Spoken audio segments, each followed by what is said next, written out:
இப்படி யோசித்து யோசித்து யூகித்து யூகித்து ஒவ்வொரு விஷயத்தையாக கண்டுபிடிக்கும்.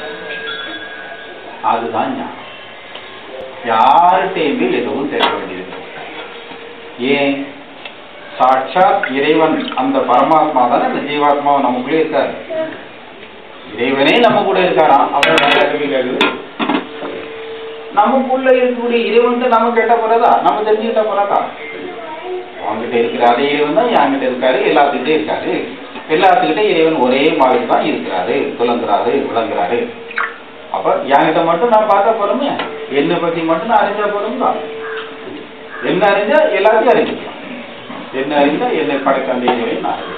அப்ப நான் ஆகிய என்னுடைய உயிர், ஜீவன், ஆன்மா, ஒளி வடிவம்.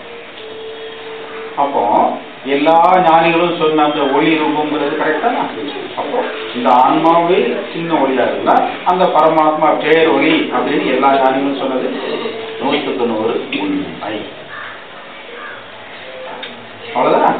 இதுதான் முதல் பாயிண்ட். இனி அடுத்த பாயிண்ட். உங்க உயிர் உங்ககிட்ட இருக்கு.